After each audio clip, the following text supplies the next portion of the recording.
When you have wind and solar, it's a stop-gap arrangement. Wind and solar can fail anytime. The United Kingdom, the UK faced a lot of challenges because their offshore windmills stopped working and they had to instantaneously turn on their coal plants. Raptors are birds like eagle. Thousands of raptors are killed by wind turbines. They're calling wind as clean and environmentally friendly is a joke. And besides that, if the viewers are not aware, the wind turbine requires a lot of fossil fuel. We also have the example of California and Germany, which boast that they are the world leaders in renewables. But the problem is data has shown that due to their excessive dependency on wind and solar, price of electricity has gone up and it has been passed on to the consumers. The most recent event is the Glasgow Climate Conference, and they use diesel generators to power these EV cars at a climate conference event.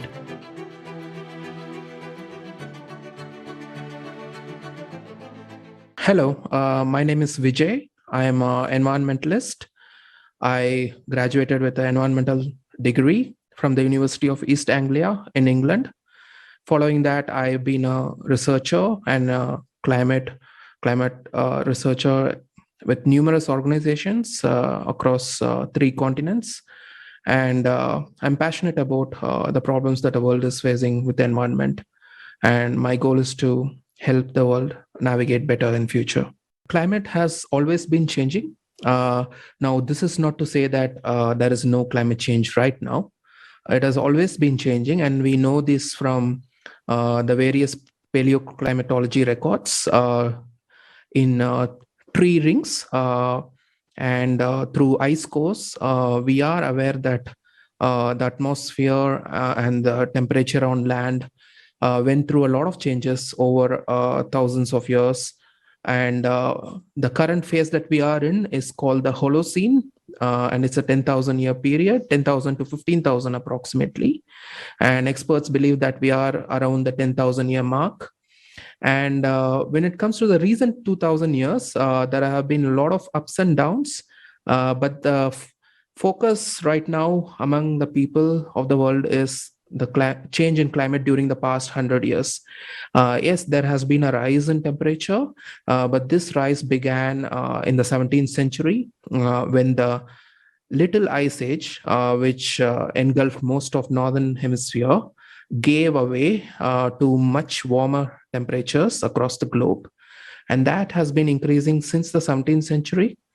And human emissions from greenhouse gases and our use of fossil fuels have contributed to this warming, but it's not as significant and as dangerous as many people portray it to be. So yeah, the climate has been changing, and it is changing, although it is never changing in a monotonous way. Rather, there have been a lot of ups and downs, and hardly any climate scientist in our world can predict how it would be in 5 or 10 years. So that's the reality on climate change. I believe the data, and climate data is not a fossil. It's not stored in a museum. Rather, it's a live data. It changes every day. So what I don't believe is in propaganda and narrative that is put forward by various sections of the society. So a climate realist is a person who acknowledges the changes in climate, including the current one.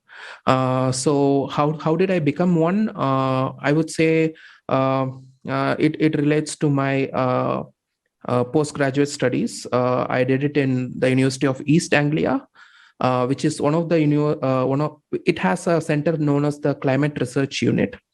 So this is where the had crude temperature data sets come from. And for those who are not aware, these temperature data is in turn used by scientists all over the world to determine how the temperature is progressing, etc., etc. So after my graduation, I realized that that there was a lot of controversy surrounding climate data. and whether they have been tampered with. So this arose my curiosity, and I began studying in depth. And I understood that among the available scientific literature, thousands and thousands of them, we find a diversity of opinion when it comes to how the climate has changed across thousands of years. And they are also open about how it could change in the coming decades and centuries. So that is when I try to distance myself with both the extremes. There are climate denialists who say that climate has not changed or there has been zero human contribution, and you have on the other spectrum, other end of the spectrum, you have the climate alarmists who say that we have 5 years, we have 2 years, we have 20 years to save the planet. So I distanced from myself from both the camps, and I became a climate realist. Yeah. Thank you very much. There was a recent climate change conference in Glasgow, huge summit when they focus on global warming, greenhouse gas emissions, and so on. How do you think, how realistic is this plan to reduce CO2 emissions?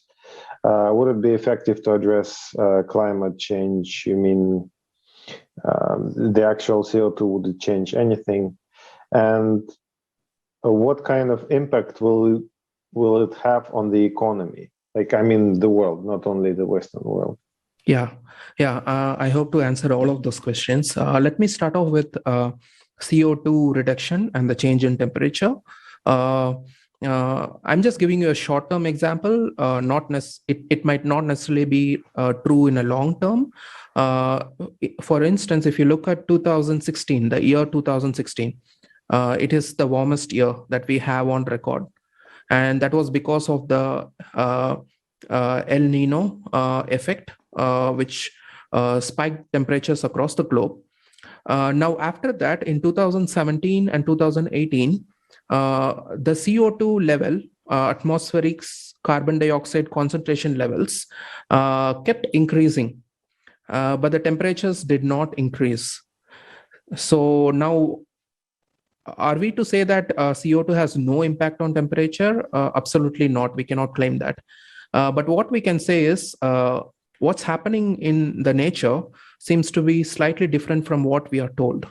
The rise in CO2 in 2017 and 18 did not cause a corresponding increase in a warmest 2017 and 18. Rather, they were much colder than 2016. So that is where I would leave the CO2 question at. We are not sure. Whatever we are saying are just claims. We cannot be sure whether us reducing CO2 will have a definite impact on global average temperature, which is a subject in itself, because global average temperature is not easy to calculate, and there have been a lot of controversies regarding the data regarding that. So this is the reality that we live in. There's a vast gap between what is happening in Glasgow, what is being promised, and the reality of energy needs in many developing countries that are predominantly fossil. So the promises and the pledges that were made at Glasgow are just on paper as of now. It's hard to expect any quick follow through or fulfillment of those promises. Yeah. So can you remind me your other question? Oh, yeah, the impact on the economy. Yeah. So the United Nations released a report called 1.5 degrees Celsius, and I believe it was last year or the year before that. And in the report, United Nations is clear that if the world does not take serious action on reducing emissions, by the year 2100, the world will face, the global economy would face an impact of less than 5%. So what they mean to say is, even if we continue business as usual, by the year 2100, we would be paying a price of 3 to 4% of the global GDP. And if the impact on GDP is just below 5% in the year 2100, So this, the United Nations says this based on model projections and by calculating how much impact it would have on the global economy. You just spoke about the previous IPCC report. Have you read the recent one, the latest one that came out? What's your opinion on it? What do you think? I'm aware of some of the important claims made in those report, and usually they tend to be much more mellow and milder than what the media portrays it to be. So often what people hear is the journalist interpretation of the IPCC report. The IPCC report says nothing different from what it has been saying for the past 10 years. And I worked with scientists who've been IPCC authors. The report essentially is a political document because IPCC is instituted by the United Nations. This is not to discredit the IPCC, rather I would call it a work in progress. Scientists are it. But I'll just give you an example. The IPCC report uses CMIP6 group of models. For those who are not aware, climate scientists project the future based on computer climate models. Now, there are a lot of models from across the globe. Until last year or so, the IPCC was using CMIP5, and now they are using CMIP6, which is a collection of hundreds of models, some of the best models from best scientists. But the problem is these models exaggerate the warming on Earth. Now, how do we know this? A couple of scientists use these models to understand whether they were able to predict the temperature in the last 10 years. And they found out that based on real life data and the model projections, that these models were very sensitive to CO2 emissions. In other words, they were calibrated in a way where they would spike the temperature even if there is a slight increase in CO2 emissions. And that is one of the reasons why they were unable to project or correspond to the real world temperatures. So the IPCC report is based entirely on these models. And based on these models, they project the increase in extreme weather events, the impact on economy, and so on. So it is still a work in progress, as I said, and these are early days for the IPCC. That is my opinion on their report. Yeah. Mm-hmm. Okay, thank you very much. Let's talk a little bit about the green energy. So everybody is talking about, getting rid of fossil fuels and how do we shift to solar, wind, and such. What are these green energy sources? And can you tell me success and failure stories on how does it help, how doesn't help? And especially in spite of last year's Texas freezing crisis and today energy crisis, what do you think about it? Yeah, well, I would like to address this based on actual events rather than theoretical, data and opinions and theories that has been put forward regarding this. Because when it comes to the use of energy technologies, what matters is that how do they perform in real life? Because we are talking about people, like we would not have this conversation if there was no electricity. So I have a couple of perspectives, like examples, please bear with me. So one of my earliest experience with green technology was with solar. So solar and wind are the two biggest green energy or renewable sources that are being promoted across the globe. So in my home in rural India, we had solar panel to provide us hot water to take bath. So yes, it was extremely useful, and we've saved on a lot of wood because we would use wood to heat our water. So yeah, that was my earliest experience. But then after graduating in environmental studies and after applying myself to in-depth research on how much these technologies are useful to humanity, I found out that they are rather a pain for whichever country and energy grid that has adopted these renewables into their system. So as you noted, Texas Freeze is a famous event that happened recently, where the state of Texas in US began to depend on renewables more and more, which means when there is an energy demand or there's a grid failure, it becomes all the more difficult because these sources, wind and solar, they are not available on demand. And they are not reliable. For those who do not know, wind energy across the globe does not work all throughout the year. There are certain seasons when it's efficient in its output. There are other seasons when it's not.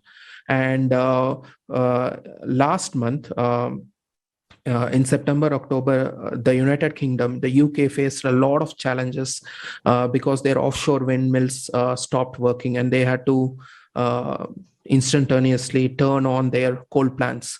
So this is what we deal with when it comes to wind and solar.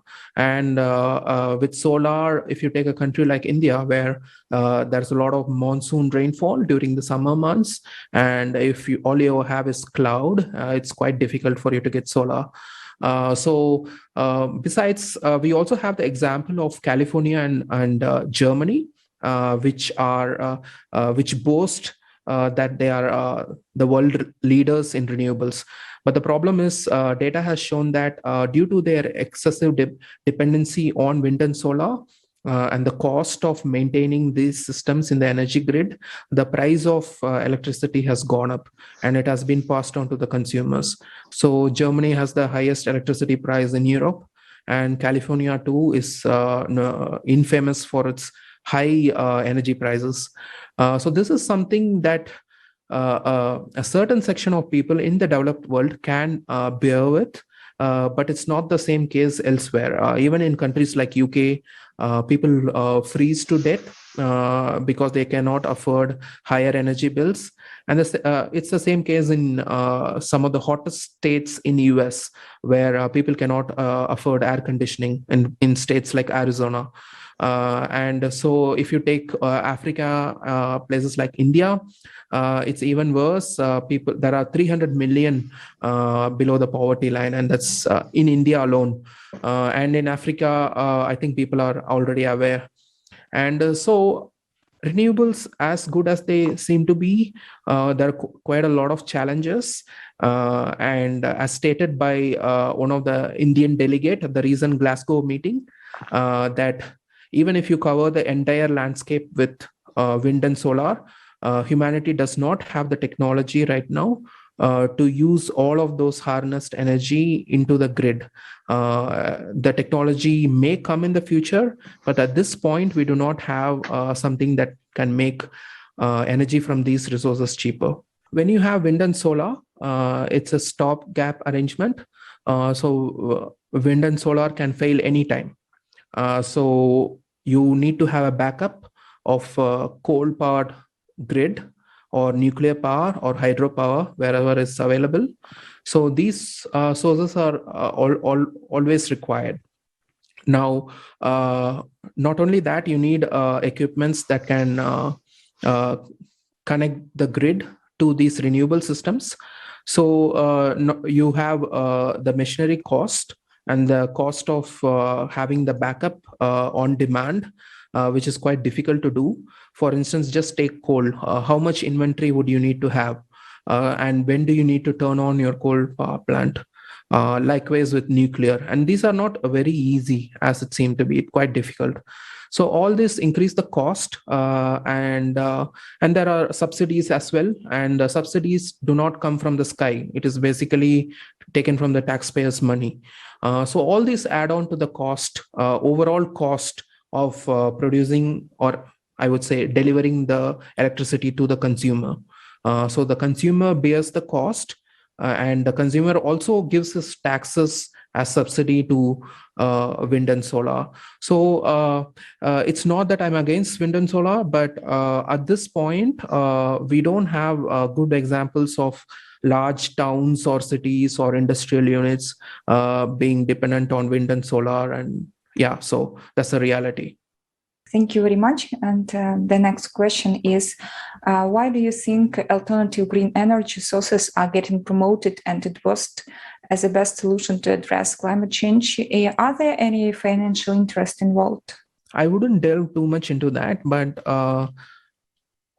some of the climate alarmists, when I mean climate alarmists, those who say that we are doomed very soon because of climate change, seem to have benefited from their personal ventures in renewable industry. And one of the famous person would be Al Gore, the former US vice president. So he came up with the movie, The Inconvenient Truth, the documentary in 2007. Though he raised awareness about climate change, what people missed is that he has a huge empire of renewable energy venture. And this is not to say that people should not benefit from wind and solar. It's just to say that there is a lot of conflict of interest, promoting a danger and benefiting from the technology that you promote, that you sell to be a savior of humanity. So that is one example. And there are numerous examples, like even the very subsidy that's given to wind and solar across the globe comes from people. And if you would take a step back and just philosophically look at the subsidy issue, you would need to ask, why do you need subsidy for a technology that's very popular and that can save the world? People, it would be in demand. People would buy it. It would sell like any other energy technology. But why would you need subsidy to push it? And who are the benefactors? And so it is a complex issue. You have utility companies as well, and more recently you have all kinds of players like automobile makers, utility companies, and even some fossil fuel companies trying to incorporate wind and solar and other green energy into their business structure to benefit from the subsidies that are provided. Yeah. Thank you very much. And in your articles, you mentioned the term energy poverty. Could you please explain what this term means, and are there relationships with the current policy on greenhouse emission reduction? Yeah. So energy poverty is a simple term. It's essentially a person who's in poverty but of energy. Either he doesn't have the energy or he cannot afford to pay for the energy. So by energy, we talk about electricity, energy for cooking, for transport, and for other daily activities.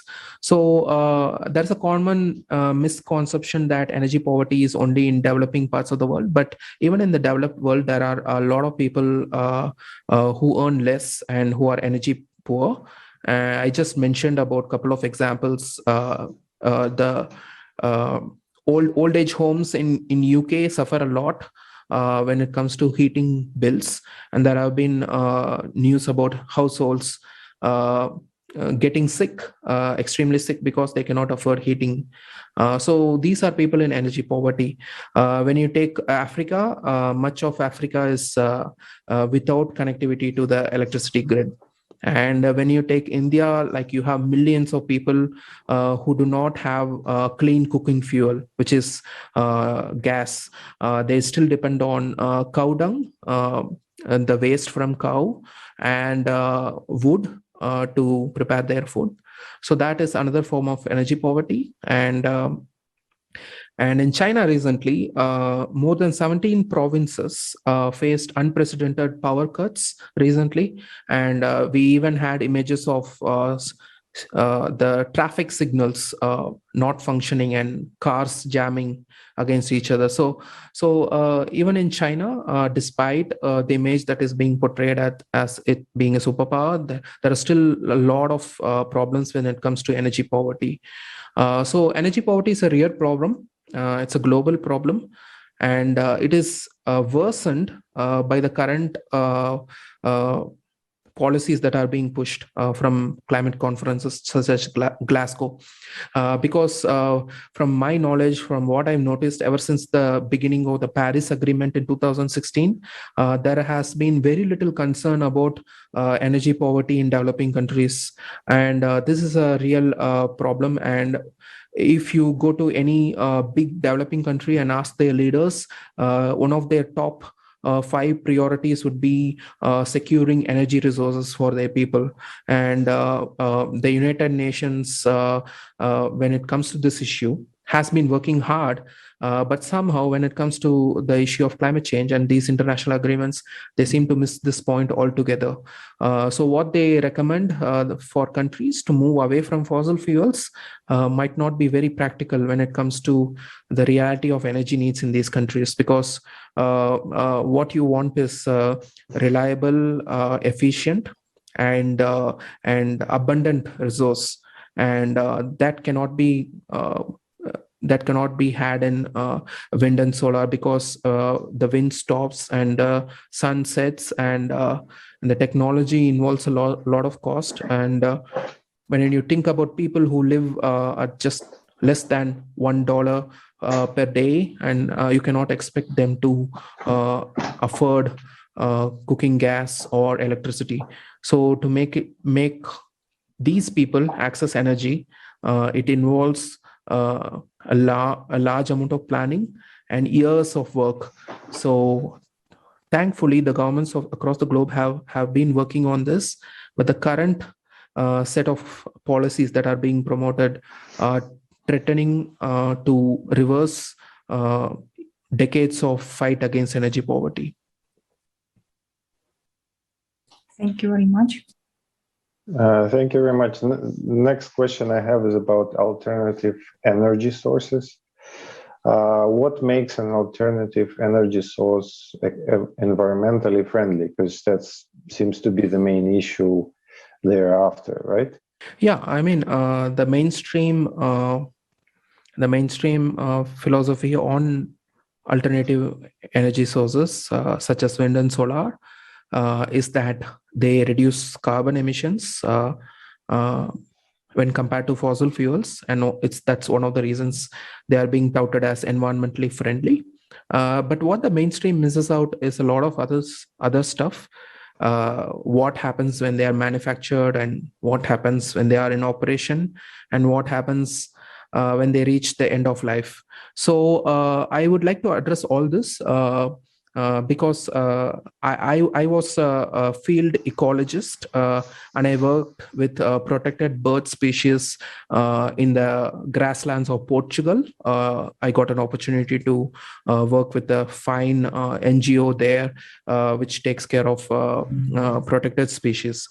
So as an ecologist and as a nature lover, I would say that the notion that these technologies are clean is very false. For example, I've written an article called Blood on the Blades. So it talks about the wind turbines and how they have been impacting global avian life, that is bird life, especially raptors. Raptors are birds like eagle, buzzards, hawks, kestrels, and these are all raptors, and even bald eagle. So raptors are killed in large numbers. Thousands of raptors are killed by wind turbines, and wind turbines are notorious for that. So as someone who loves nature, and as someone who's talked to people who work in bird conservation, the fact that they're calling wind as clean and environmentally friendly is a joke. But people push back against that, telling me that cats kill more birds than wind turbines. That is a false argument. That doesn't mean you have to increase their death by installing more blades. And I don't know about the governments in Europe, but the US government has a killing quota for all the wind turbines. So each wind turbine has a killing quota. They can kill these many raptors and these many birds, and beyond that they have to take measures to reduce bird deaths. In fact, my master's degree dissertation or project was on identifying markers that will enable birds to avoid man-made structures like power lines. So this is a major issue, and much research has been done, are happening, in fact, to help birds avoid these wind turbines. But so far, no efficient solution has been found. And besides that, if the viewers are not aware, the wind turbine requires a lot of fossil fuel.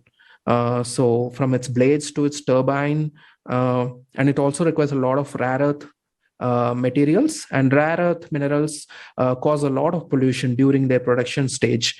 And there are lakes in China which are toxic lakes because of the waste from the production of rare earth minerals, which is in turn used in wind and solar.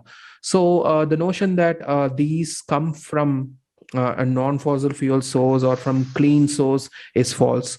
And during operation, as I have illustrated, that they kill a lot of birds. And when it comes to end of life, we've seen reports after reports of huge wind turbines, windmills buried in the ground because it cannot be disposed.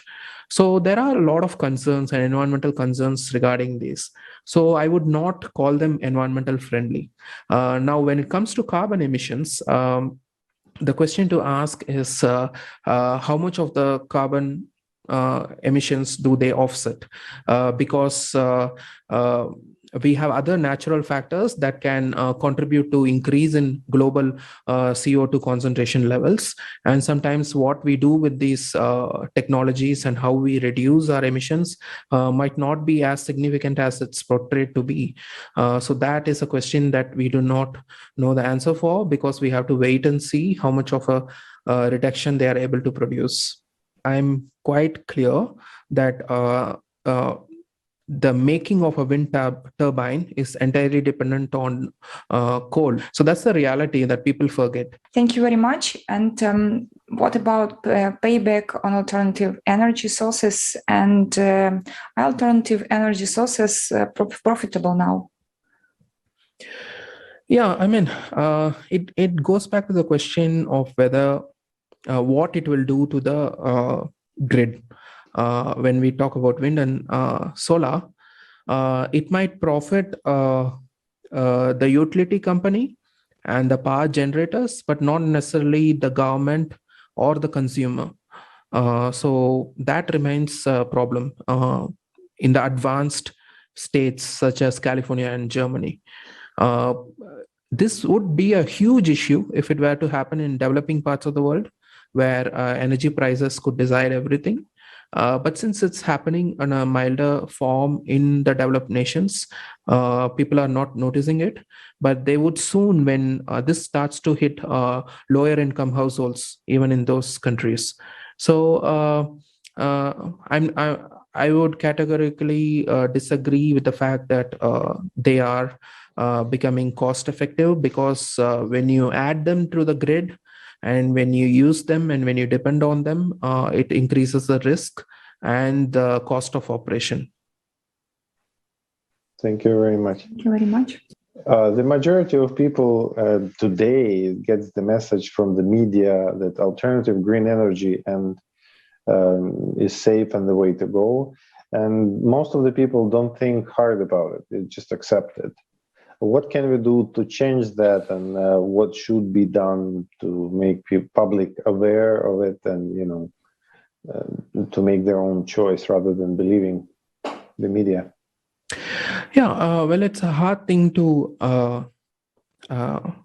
do for a common person, because the media houses today are divided, and you have political sections on the right and the left and then the middle.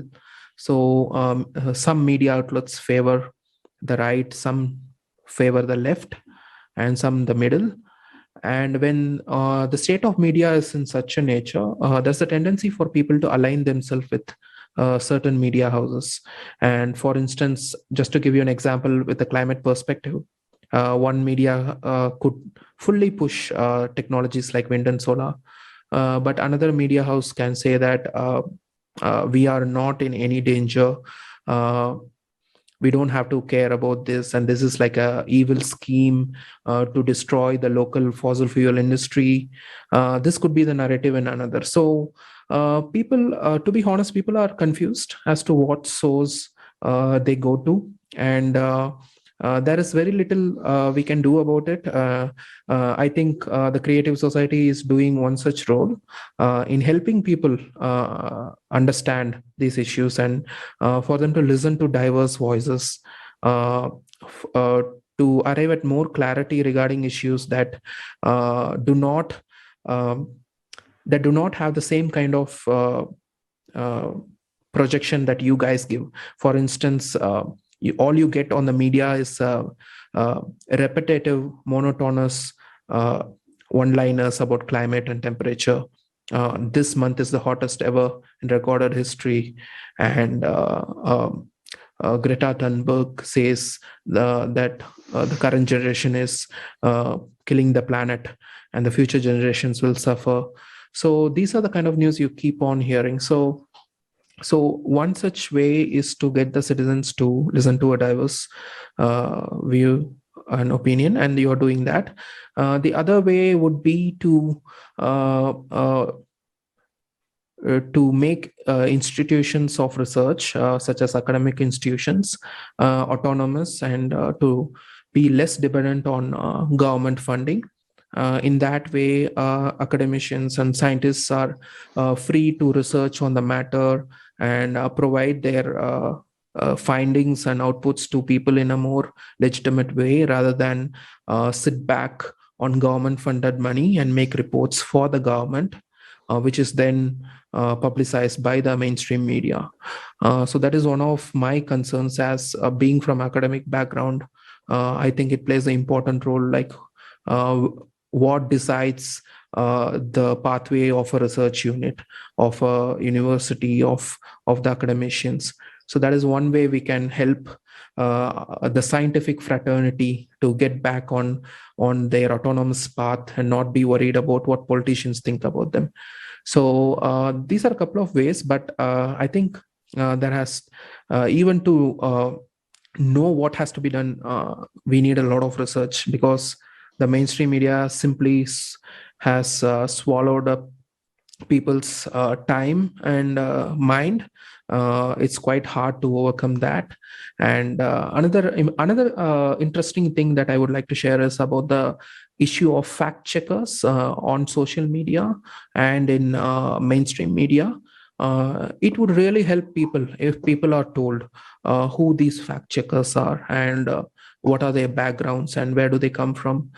Because what we have right now is each media vouching for its own position, and having this ghost fact checkers whose names are not known, who tend to fact check. So it would help the people if things are more transparent.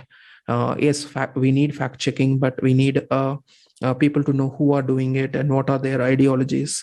So this is another important aspect as we are increasingly moving into a digital world, and especially with the pandemic, you can see we've become very digitized, and we require more transparency. Yeah, I'm sorry, but I couldn't answer to you in a clear sense, because this is such a difficult thing to do, to get people look beyond the mainstream media thing, that an issue that many people are struggling with on how to achieve this. So that's why I had to give a couple of my suggestions. Yeah. Mm-hmm. Basically, to summarize all of the above you just said is we need free, open, unprejudiced information source, which will be stating the truth, right? Basically. Yeah, those are apt words. Thank you. You're very good with words. Yeah. Thank you very much. Question: we pretty much finished with the main ones, but I would like to add a few.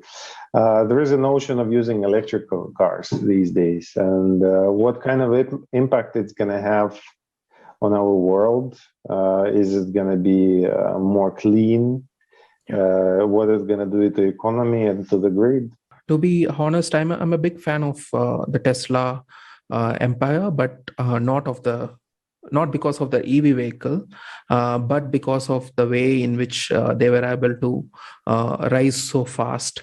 But having said that, when it comes to impact, I would start from my home.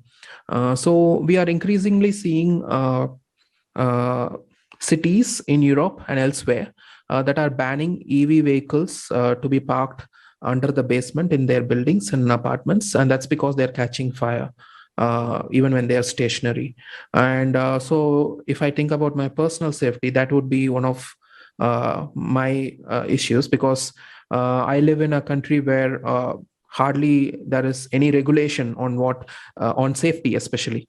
And for instance, last month we had a woman burn with fire in an apartment because the apartment did not have proper safety features. So it's a nightmare for a country like India, where vehicles can catch fire anywhere. Whereas in countries like Europe and US, the proper regulations could make sure that those are parked in appropriate places.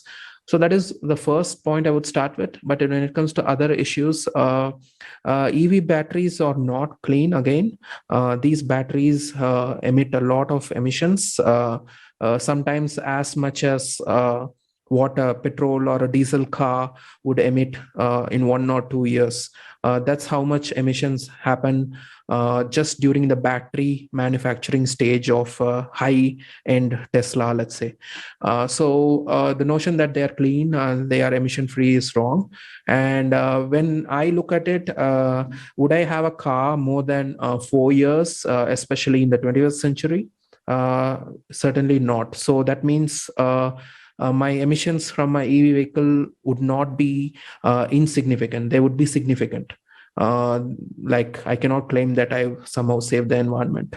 And on the flip side, our car technology, combustion engine technologies are getting better and better, reducing pollution to a very high level.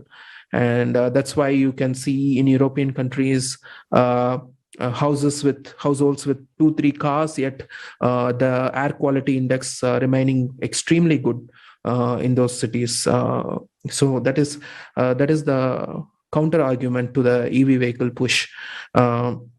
So that those are my opinion on EV vehicles. Well, it's good when people can afford it and if it's safe, but to push it upon people and to have it expensive as well is wrong. India is on the verge of making EV vehicles compulsory in certain sectors, two-wheelers, and that is quite bad for the people here, because the vehicle costs 3 times as much as the lower end petrol vehicle. So that is my opinion on EV vehicle. It's good and well if we are able to afford it and it doesn't cause a hole in people's pockets. That's good, but I don't think we are at a stage where we can push.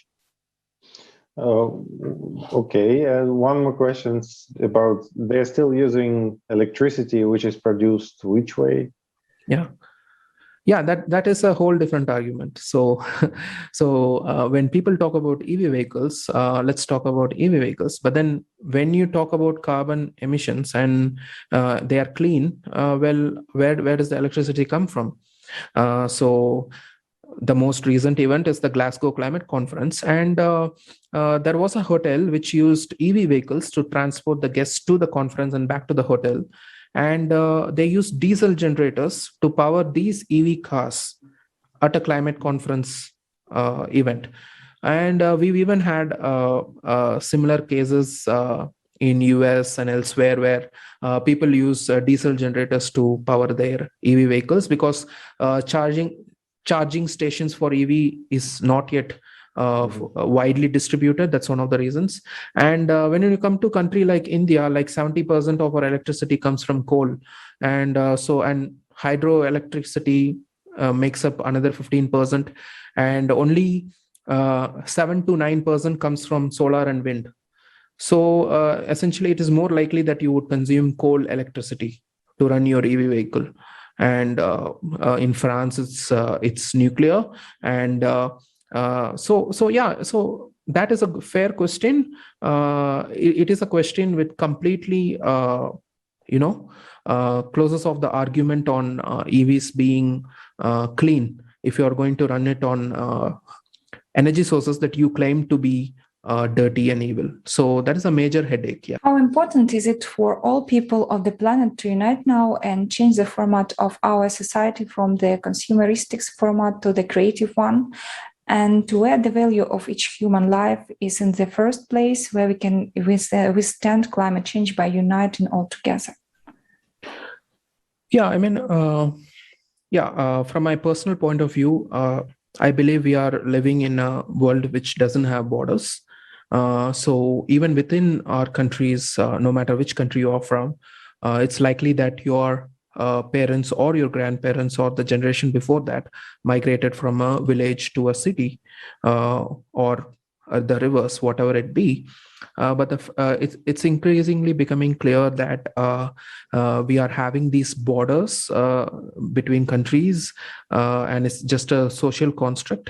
Be it goods, be it energy, be it ideas, be it cultural practices, everything is now transported across the globe. And the digital technology has enabled us to share it much more faster. So we live we are already in a collective society in some way. To make it better and for us to be more collective, I think we need nations to be sovereign. We should respect their autonomy to function and to govern. But at the same time, there needs to be increased relationships to the tune of, for instance, UK, after they left the European Union, began having a lot of trade relationships and new alliances with countries. So likewise, we should see increased trade partnerships, economic partnerships across the globe. And that's one way we can formally and more effectively unite people, in which people in some parts of the world can benefit from people in other parts of the world. From what I see, there's a huge divide in the world. People, especially from South America and Africa, are way behind the rest of the continents. Even though Asia has a lot of poverty, I think the state of Africa is really bad, where people do not have electricity to even have a surgery in a hospital. So that's the state we are talking about. So uniting is a great idea, but it has to be done on a careful note, where a local administration still exist. In creative society, we're actually looking forward, and we are doing everything possible, hoping we will achieve the goal that there are going to be no poverty in the world. There are going to be even income distribution. There will going to be no war. So basically, there is no need to sustain multi-trillion-dollar, military-industrial complex and so on. Do you think that we could be using our scientific potential, our economical potential, our human potential in a much better way, so we actually address those issues which are actually pressing, rather than create new weaponry and masterful improve the way we kill each other? That's a nice question. Yeah, I mean, I always tend to start from the personal. I think it begins with each individual. I know you're looking for a more generic or a broad answer, but I would say it starts from the person. I think if we decide to focus our energy into creativity and productivity rather than enmity and destruction. And that's the starting point. And when that happens, I think eventually every subset of social structure will have individuals who are like-minded, who want to invent and to put in the effort to make the entire unit. I think for me, I would also like people to address on the importance of the personal starting point, and it can flow into your families and your neighborhood and your city, and it's quite important. And especially we know that brilliant minds and people come from very ordinary background as well, and when these ideals are established among the society, it will have a knock-on effect, a domino effect, leading all the way up to the top. And we see it again and again in global leaders, some of the political leaders who function really good and who are able to focus on the right things. Yeah. Well, you said a wonderful thing that everything starts with an individual. What do people have to do to improve themselves?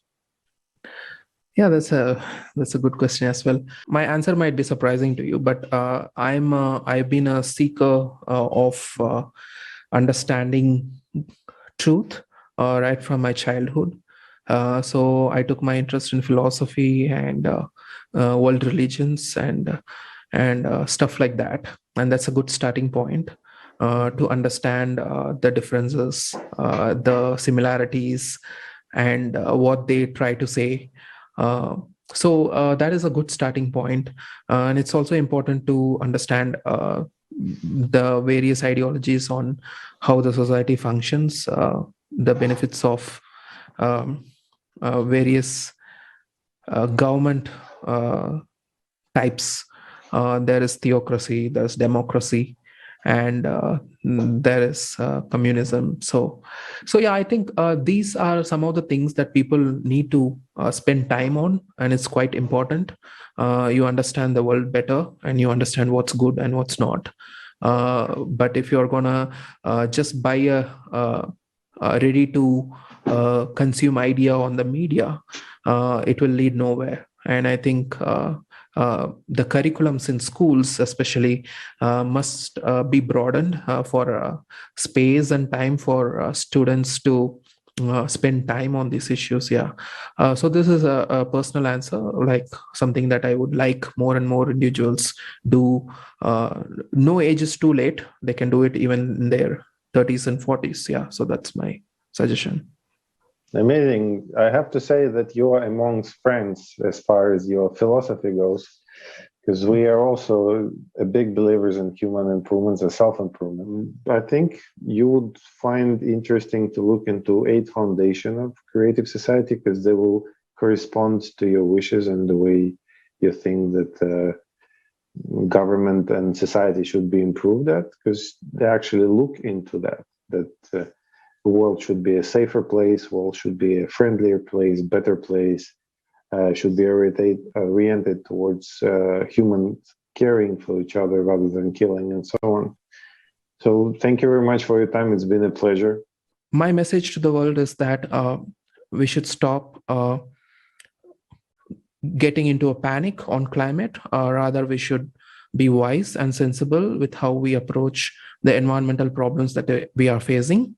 And that involves a lot of data. And so one of my requests to the people is to get into the details of various environmental issues that they read about on the newspaper and see on their TV, and get a better sense of where the world is headed. And I believe that with available technology and various innovations, we will be able to handle the future and with much efficiency.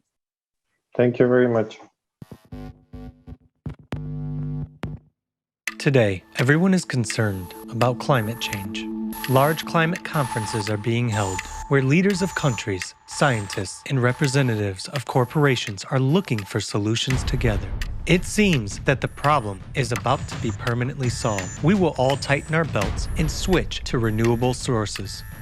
We are assured that if the chimneys of thermal power plants stop smoking, all nuclear power plants are closed, and they build solar, wind, and hydroelectric power plants everywhere on the planet, then by 2050, we will have carbon-free energy production. This will supposedly save the world, preserve the environment, and everyone will be happy. Therefore, it is suggested that all the best minds and resources of humanity devote themselves to the development of green technologies. But what are we missing? Will it really save us? Aren't we losing the most valuable things in all of this, time and opportunities? A more in-depth study of the subject reveals obvious facts that point to a major planetary fraud. So let us figure it out together, one step at a time. Today, renewable sources make up about 28% of total energy. Yet in order to produce them, we still use non-renewable natural resources. All this continues to contribute to the depletion and pollution of the planet. Solar panels, for example, contain such heavy metals as lead, cadmium, and mercury. During operation, they leach into the ground and evaporate into the atmosphere. Waste from solar panels is 300 times more toxic than nuclear waste and requires special disposal. But since it costs more than production, they decided not to bother with it and send the used panels to landfills in poor countries. So far, not a single country in the world today has regulations for their disposal. According to scientists' studies, by 2030, there will be up to 8 million tons of green waste in the world, and by 2050, these volumes will increase to 80 million tons. Let us imagine how these numbers would increase if we completely switch to these sources. Is this calculated in the reports? And is this topic explored that deeply at the conferences? As you can see, this only makes the environmental situation worse, and this is just the tip of an iceberg that we have to look into deeper. So what's wrong with wind farms?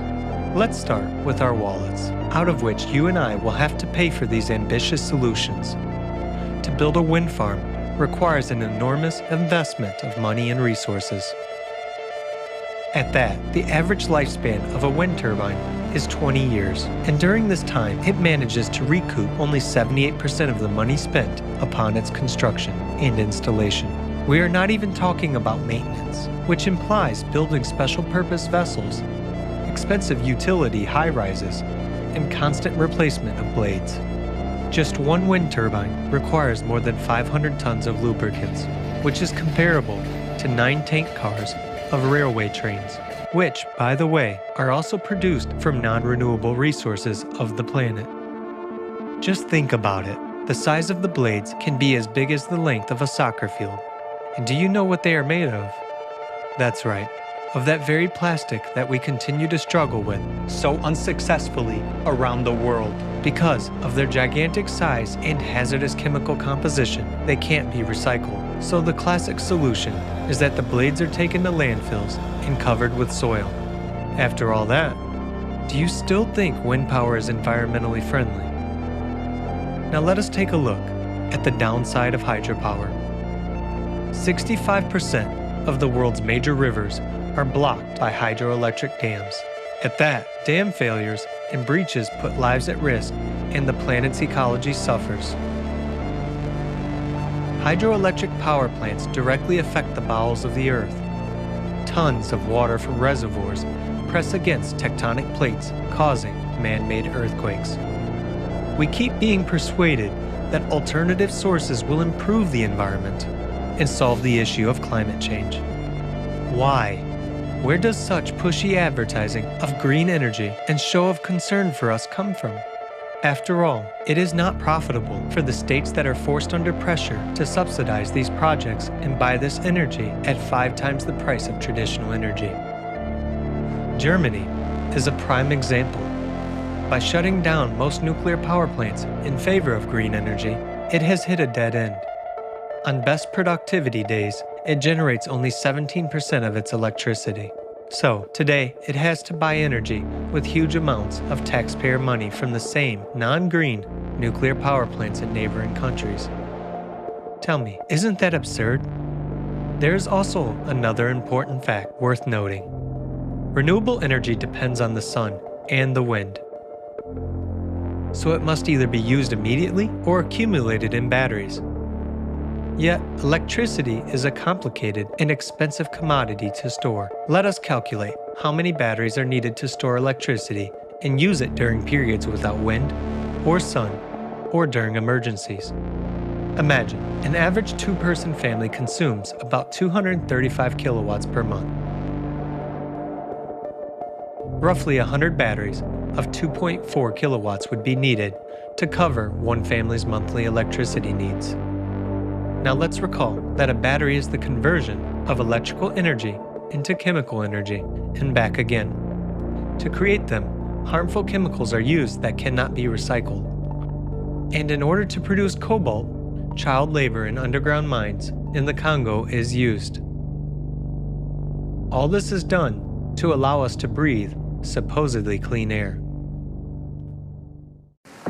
To summarize, with such aggressive promotion of alternative energy sources, are we taking into account their low efficiency factor and impact on ecology?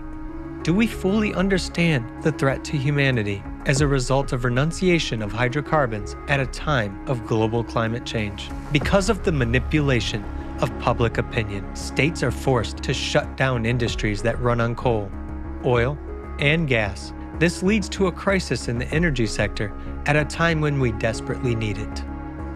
It is becoming obvious that alternative energy sources are not only developed as a source of income for one and the same organizations and corporations, but most importantly, they are used as a tool to control the nation's energy industry. In the end, we are back to the same game of power and lust for profit instead of concern for people and saving their lives. But at the same time, many people see this as a hope and a way out of the climate situation. Considering all of the above, we should all answer the following questions together.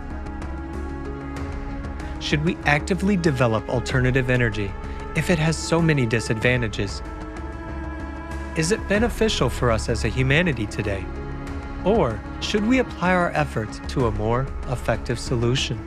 After all, today there are already technologies that are capable of using free energy. But in a consumerist format, this beautiful prospect becomes a problem. It would be impossible to sell this energy if it were available to everyone in unlimited quantities. So we come to a dead end, which would bring about collapse of the economic system, crisis, and wars. This is why we need the right step-by-step approach. First of all, to change the format, to build a creative society, a format that benefits absolutely everyone and will save the life of every person. Then we can easily implement this technology without any damage to our lives. But this is a decision we must all make together. So today, the future development of society is up to each individual, whether we will continue falling down into the abyss blown by windmills, or if we will unite and take the path of development.